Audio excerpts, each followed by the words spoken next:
Get testing, Dan. And it's all sorts of weird stuff I got a going lot on. more out of it. I mean, I really like the arc and the establishment. It's so big you can't comprehend it.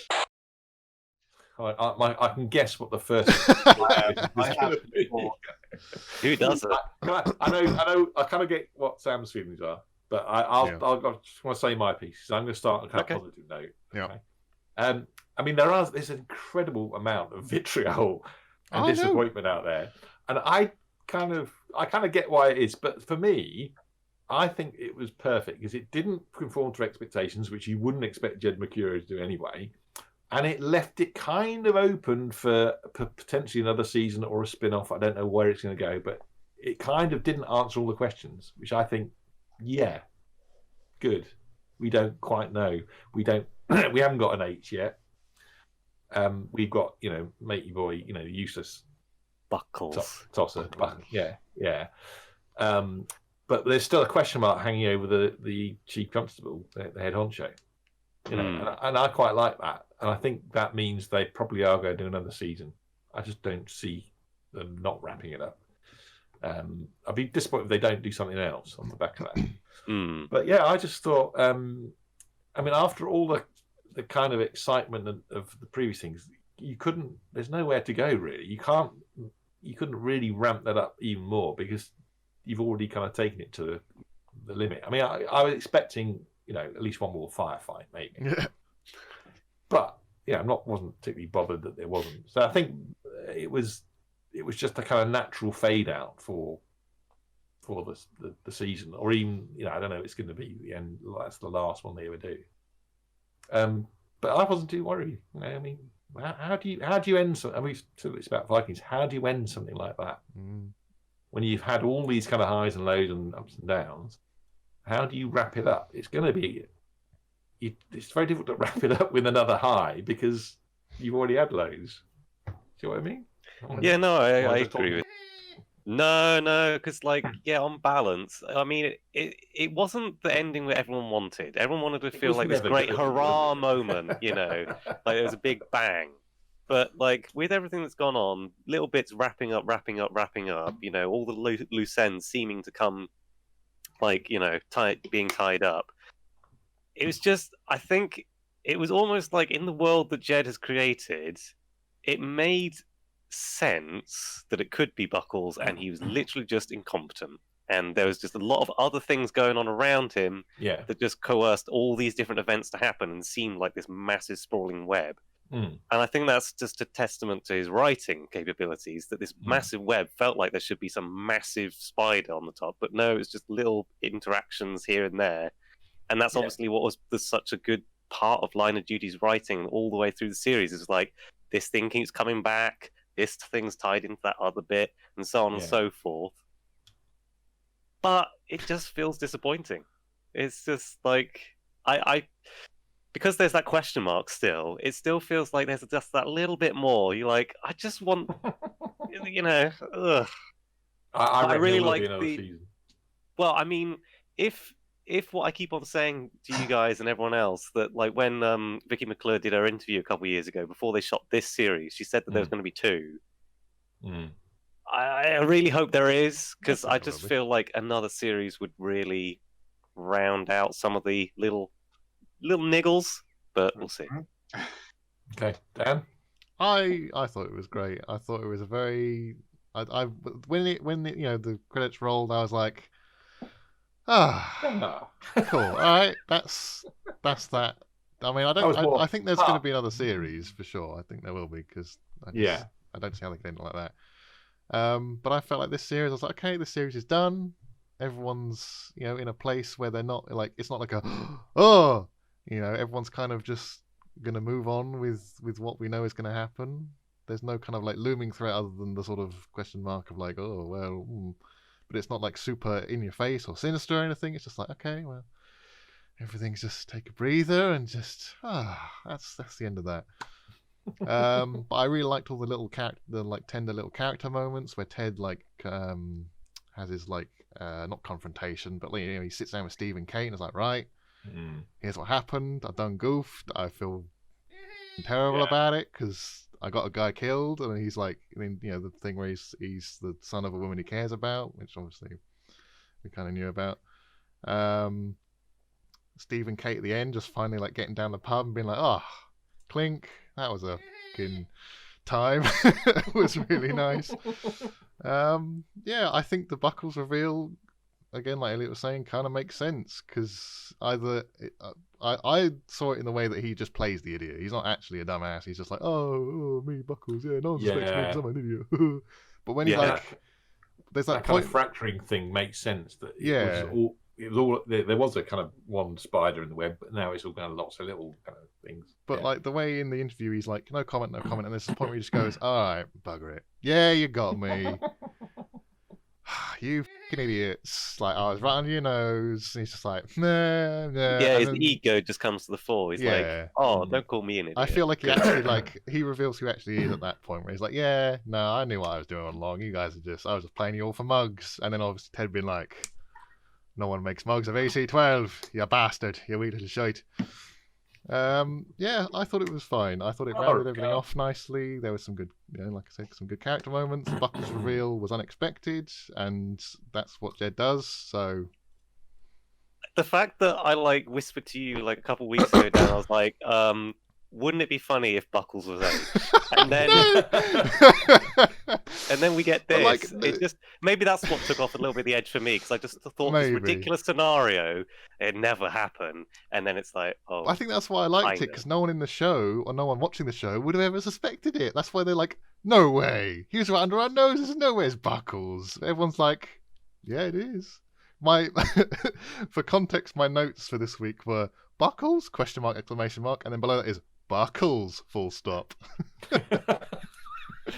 Excellent. But yeah, I thought it was good. And Hastings at the end, being like, when he's about to go in the elevator, lift, whatever, and like goes, wait a minute, and goes back into her office and is like, right. Yeah, I love that bit. Yeah. I'm going to tell you what happened, because you've got to do the job I should be doing, and you got to do it properly. And I thought we were going to get Carmichael pinned to the wall, but they didn't. And I think that's another. I'm wondering what's going on with her, because they say the thing about how she's sort of friends with the high and mighty guys. Yeah, but there's that shot at the end where she sort of looks a bit kind of pensive and sort of like, huh. Yeah. So again, there's that another question mark. Is Carmichael bent, or is she just an idiot? So that's another reason I think that possibly that we're going to see another season. Even if I would be happy, even if it's a 3 to 6 episode short season. Yeah, they could just do a short round off just to kind of see where everything's going. But yeah, I thought it was great. Ted did well, bless him. I felt real tender for Ted. Yeah, I thought it was good. I left the episode feeling very hashtag tender for Ted. I left the episode feeling very, very fine with everything. I was very sort of in a good place, so I was happy with it. Yeah. All right, come on in, Sam. Lay on. I feel like I don't have a right to be annoyed because I've only very recently jumped into it. But maybe it's just the experience of watching it so intensely back to back the last few weeks. Like season 5, I think season 5 was brilliant. Stephen Graham, I think, is fantastic. Love like all the stuff he does. Season 6 started off really well. I know exactly the really tense like shootout scene, which he's never referred to again. That was the really weird thing. Like in the previously on, I noticed that, like that whole shootout in, like with like the van and stuff and like the street, like they just never mention it, or like kind of apart from like the person getting shot, like it's never shown in like previously on Line of Duty. And it's just I was like, well, I thought it was. He did mention it in the interview, didn't he? When he's having his kind of. I would have thought it would have been like shown in the previously. And it's like that was like a big thing of the episode. Anyway, well, I thought all the as you guys are saying, like Ted's like admitting thing. I loved that, all that sort of stuff. I like the kind of tenseness of they kind of foiled those 2 bad prison guards and all that. Oh yeah. Uncle Sig me off because okay, so. It just the thing you got to remember. Okay, so you got to remember. Obviously, like subverting expectations is a difficult line to tread.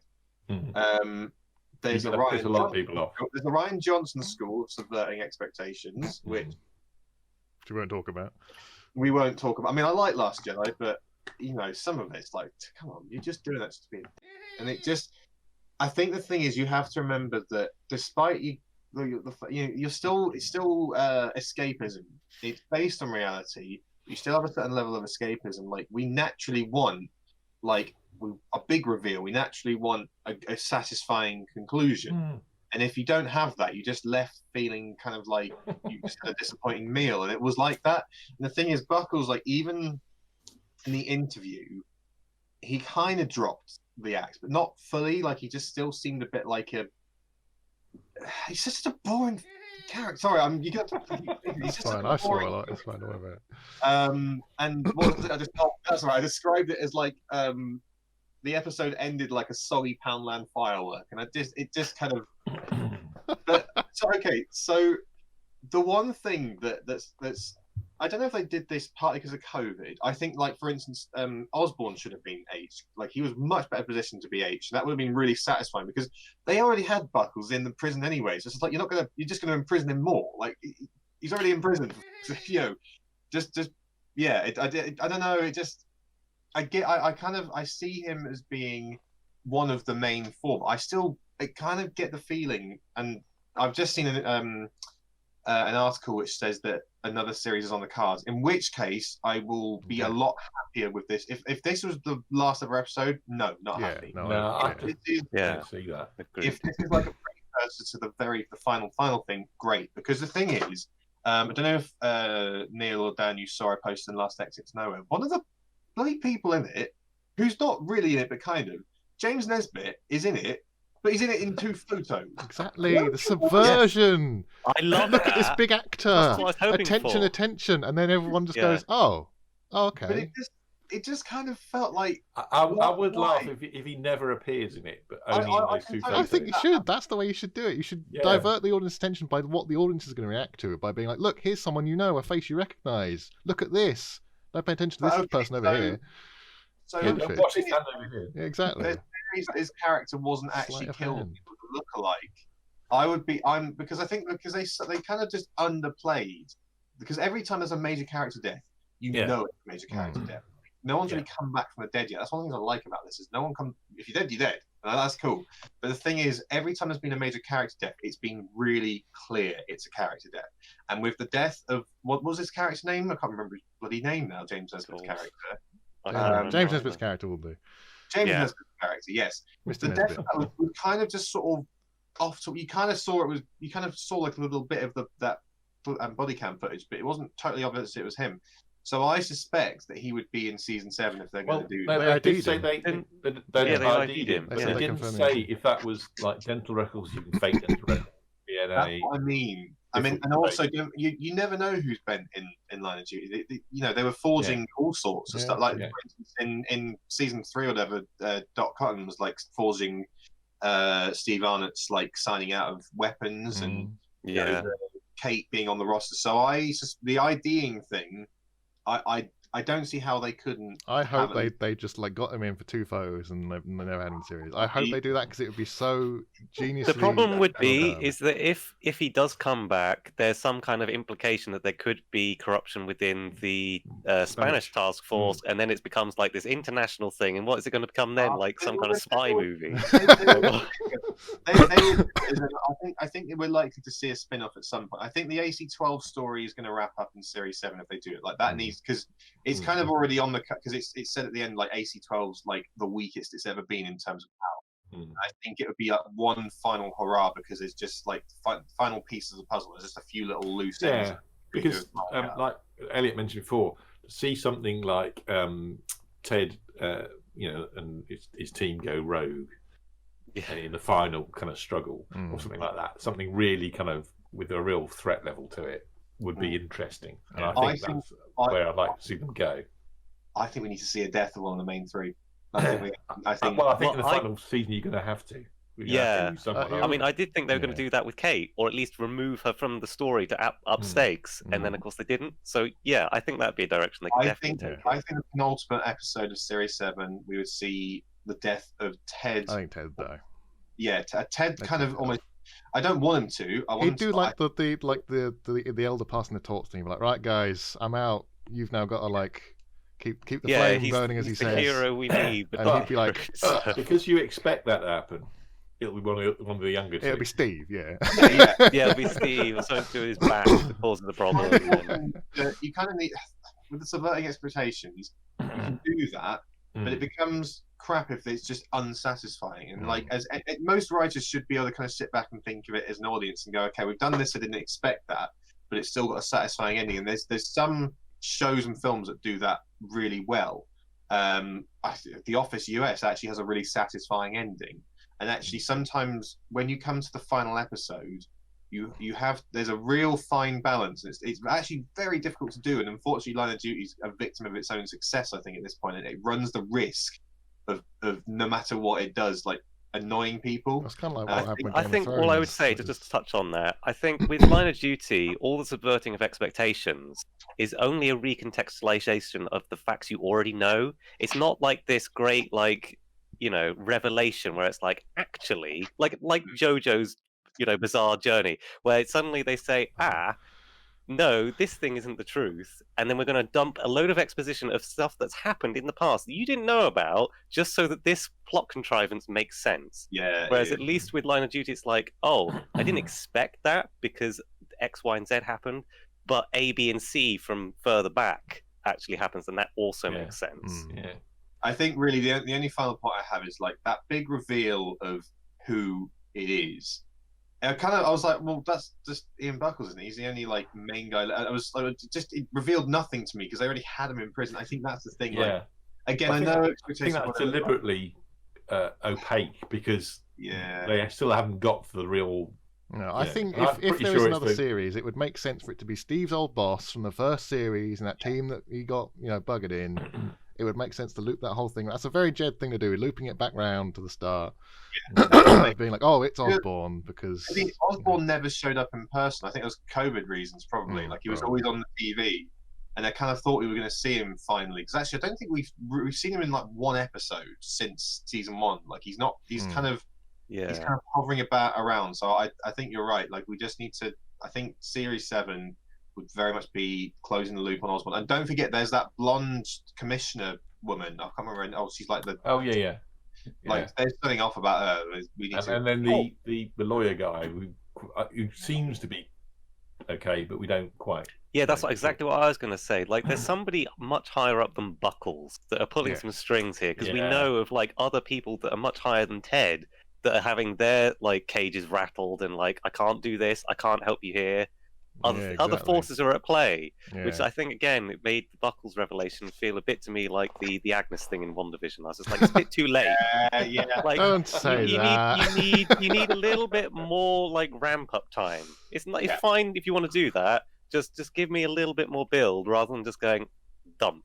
I reckon it should have been an hour and a half long, and Buckles would have led them to blonde police commissioner woman. And then, like, they have it out in her office, and then you could have had one final, like, shootout. Well, just one final, like, Shawshank moment where she just goes. Oh, like wow, that. Jesus! I know it's a little bit generic, but like, you've got to. Again, the point I'm trying to make is that you kind of, there's a balance between subverting and also just giving the audience what they want. There is actually a good balance. I think that would have been a really satisfying, if maybe a little predictable ending. I mean, assuming he's going to do a season 7, I think that he's played it quite well. Just trust in Jed. He knows what he's doing. Trust in Jed. He's done this a little while. I'm placing my trust in him. Yeah. The other thing that was quite amusing looking at Twitter trending was witness protection, and lots of people tweeting that witness protection. That looks like a pretty damn good deal. Which I thought was just great. Living in like the Cotswolds. So half the trending tweets are all linked to Line of Duty. That was right. Anyway, should we move on? I think we've covered that. I think so. So the other thing we're almost finished is season 3 of Fortitude. We've got the last episode to go. It's still weird, but enough to keep us watching. And I will let you know what I think of the final episode. But that's just it's gone crazy. And also finished House. Blimey. Season 8. I think there is now, and that was very well finished up, I think. I think there is now a season 9 coming out. I think it might be out on HBO, where it's returned. And I'm not sure the point of that because I think it was quite well wrapped up, season 8. But yeah, that was very satisfying. And if you haven't seen all of House and you want something, a nice long series to keep you occupied, thoroughly recommend it. if you can stand how irritating how much of an arse he is. But yeah, that was good. And the other thing, new stuff I've started is something called Shadow and Bone on Netflix. Oh yeah, everyone's raving about that on Instagram. Yeah, it's kept my interest for 2 or 3 episodes. See where it goes. It needs to keep. I'm very wary of that kind of like I don't know, teen fantasy thing because I started, what was it, a while ago? I can't remember what it was called. Oh, bloody hell. It was some kind of, like sort of Netflix fantasy series, and it just didn't go anywhere. And I was like, what is That's my worry with Shadow and Bone. Which is why I'm very wary of Shadow and Bone, because I've seen a lot of people going, oh, it's great. I'm like, yeah, but... Yeah. Well, so far, it's been okay. Okay. And it's kept my interest. But if it doesn't, we'll drop it. I mean, I think the other one that I really enjoyed... and Cursed. That's what it's called, Cursed. Sorry. Yeah, I think I've seen bits of that. And yeah, again, it just... the other one was, I can't remember the name of it. Is it Badlands? Into the Badlands? Oh, yeah. About that guy who's a sword wielding vigilante killer thing for his troop or gang or whatever. And that again, it kept me interested for a couple of seasons, 2 or 3 seasons, and then it started to drift. And you think, what's the point? Where are you going? What's the story? And you kind of lose interest. But that was pretty good. So I'll see what happens. I haven't done any more on Love, Death and Robots. I burnt through the entirety of that in one evening because I couldn't stop watching it.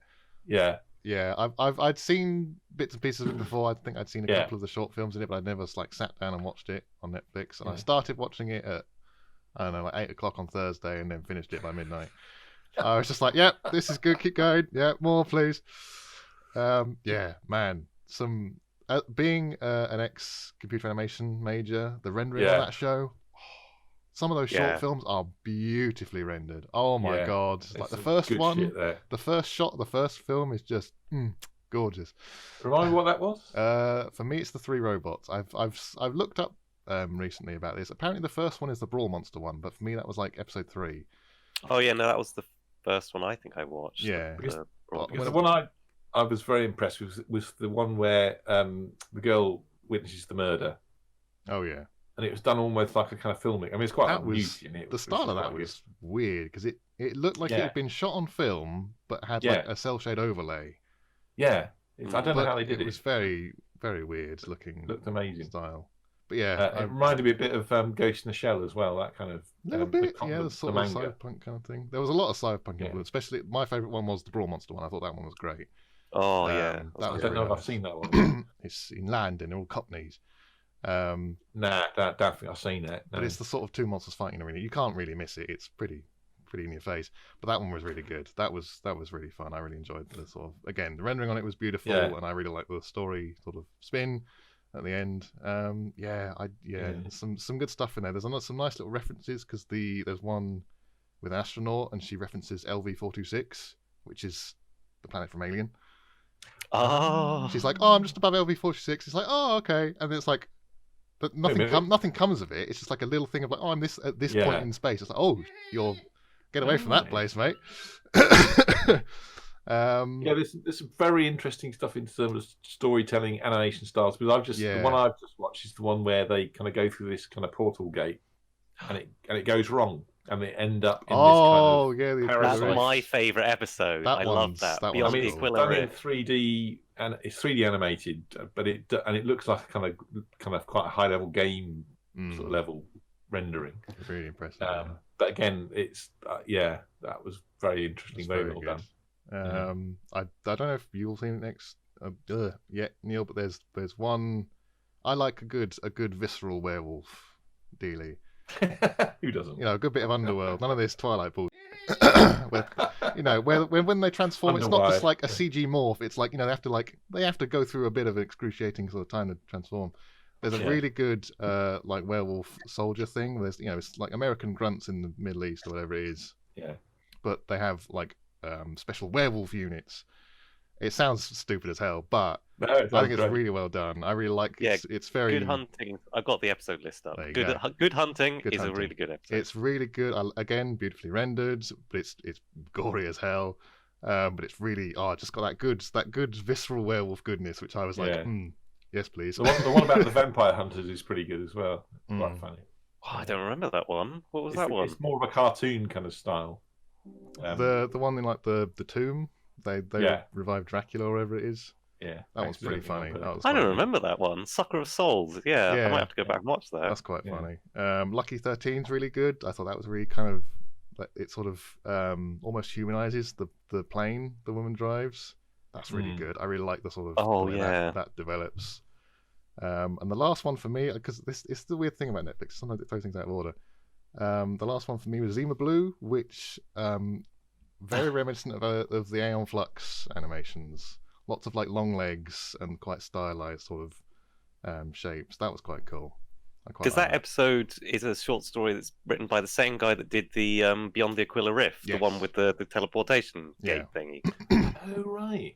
Yeah, so that's all kind of, I think, either in the same book or connected vaguely. Because I used to be really into, obviously, sci-fi, novels are major kind of operatic series, but also short stories. Yeah. Because you have to pack a little bit more into a short story, and there's cracking short stories out there. Yeah, all the ones in Love, Death and Robots, I think, have some good level of like, here's a character or a setting, here's their arc, and here's how it like either ends or twists it or spins it on its head.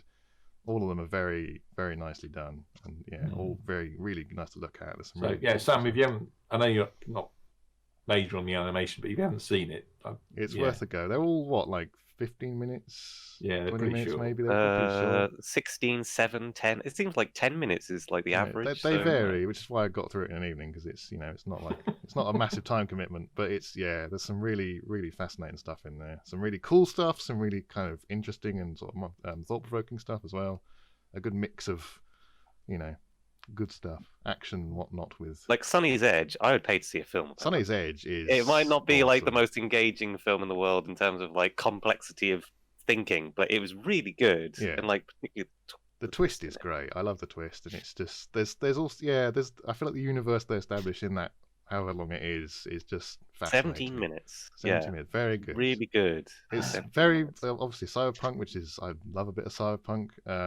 But it's that with a little bit of a nice kind of edge. That's what I like about Shadow and Bone. It's a bit kind of steampunky, kind of cyberpunk. It's kind of got that kind of edge to it. Yeah.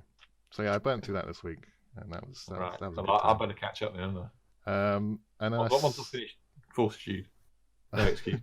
And after that, I started on Amazon Good Omens with good old Michael Sheen and David Tennant. That is. But the pairing of those two, I don't know if you've seen any of their kind of lockdown little video shorts. I have not. No, but I know of them. Yes. Just. I think it's a little bit like Bob Mortimer and Vic Reeves. They kind of got exactly chemistry. For the show. That chemistry is perfect. Yeah, David Tennant is obviously a star. He's just brilliant as his like devil character. So good, so good. And Michael Sheen plays a brilliant angel.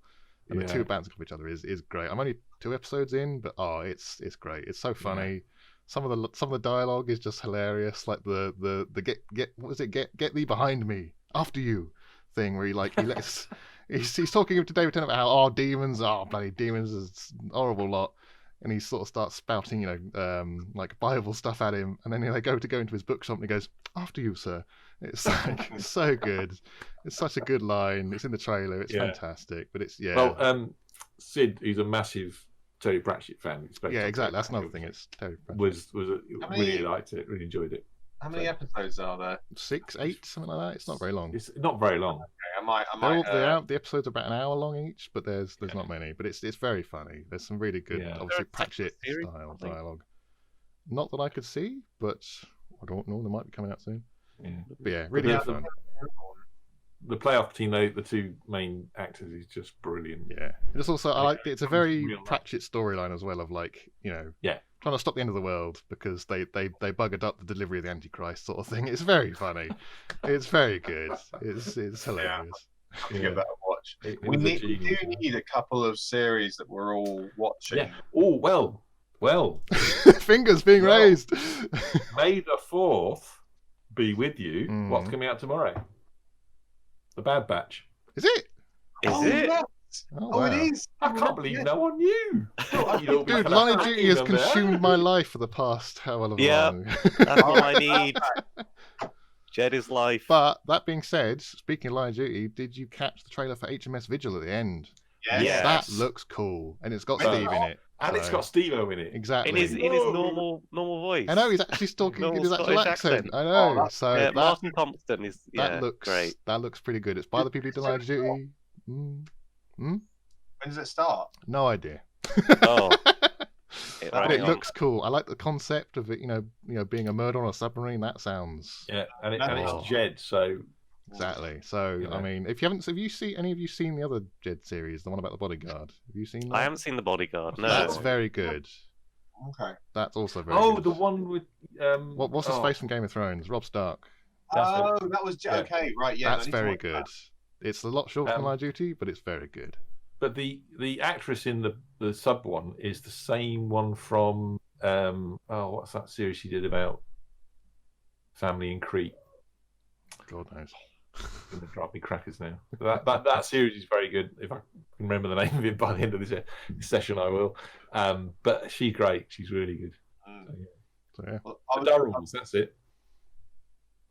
Oh, yes, I know what you mean. Yeah. Very good series. Obviously not kind of crime or sci-fi, but yeah, she was very good in the Durrells. So yeah. Cool. Isn't she also in The Bodyguard? Possibly. So, I haven't seen it in a while, so I can't remember. Keeley Yeah. Halls. Keeley Halls? Is that what we were talking about? No, She's in the Durrell. she's No? is she in the bodyguard? I can't remember. I Yeah, can't- she is. I She really is in should The know that. Bodyguard. Was she lead in the Durrells? I'm pretty sure she is. Hang on. Let That me sounds check. familiar. Or maybe. I mean, I think it's her. I don't think it's not her on Actress's HMS name. Vigil because I would have known. No, 'cause- she's not in HMS Vigil. No, No, I think I that's adore Keeley Halls, and I would have spotted that. So. Yes, Keeley Halls. Yes, we're talking about Keeley Halls. She's in The Bodyguard. She's in The Durrells, she's and of fine. course, she was in Line of Duty. I thought she was in the Vigil. She's not the main character. She might be. in it with No, you're someone else. thinking Saran Jones. It's in The Vigil. Oh, right. Okay. Anyways, that looks cool. Anyway, so that it looks and thingy, what's it? Star Bad Wars, Batch. Bad Batch. Thank you. Yep. I think So Bad Batch tomorrow. I've got two things to put forward, Yep. which I'm going to start anyway. I don't know if any of you have seen Hannibal. There's 3 seasons of that on Prime. Ooh. That is good. I'm going to Yeah. restart that. I haven't seen it in a long time. It's pretty intense. Yeah. well. I would, if that's one that we all start watching, I'll be very happy with that. And then one I put forward last week was the This Is England series. I don't think the film's on there, but you should get enough from it from 86. That should give you enough. Okay. So those are my two. But I think this week or next week I'm going to start Hannibal. So if anyone wants to join, let me know, and we can line up with that and Bad Batch and a few other bits and bobs. So We should go back to Poldark, Sam. Oh, dude, Love a bit of Poldark. Hell yeah. yeah, man. That's such a good Oh. series. Now it's Poldark. I wonder if was it BBC? Yes.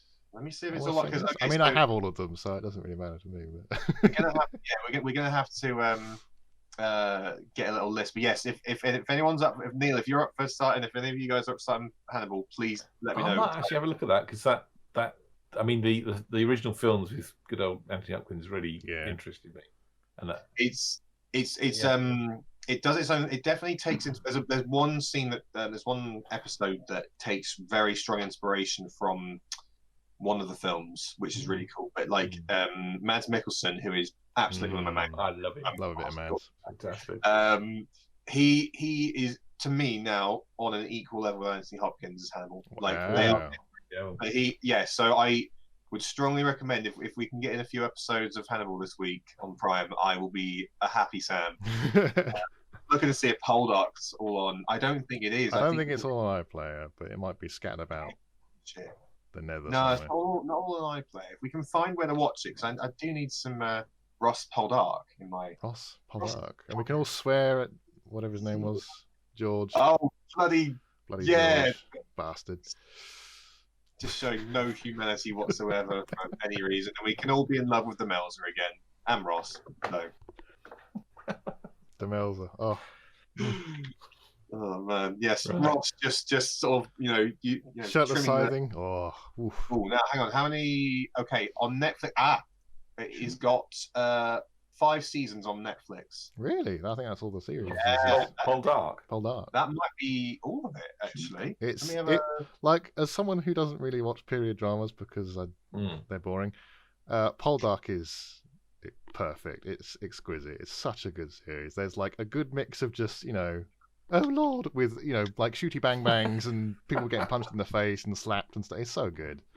Oh, fantastic. Right. Okay. Well, that's one to line up then. Yeah, all 5 series are of Poldark. It does look like they are on Netflix. So Right. no, Excuses then. you guys. But I think was it me who introduced you to Poldark? I think it was a combination of you and my mother who were like, Because it was around the you same should give time. this a go. And I was like, all right, fine. And then the first episode, I was like, yes, this is great. In the meantime, Expanse.